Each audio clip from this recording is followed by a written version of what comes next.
take a breath. You've probably spent years trying to be good, trying to be spiritual, trying to keep the peace.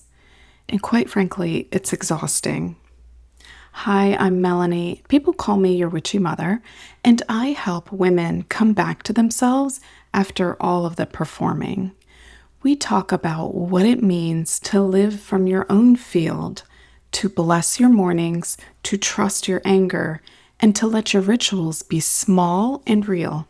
If you're ready to stop asking for permission and start building a life that actually feels like yours, stay a while. There's a free ceremony linked below. It's called You Don't Need to Protect Your Energy, You Need to Reclaim It.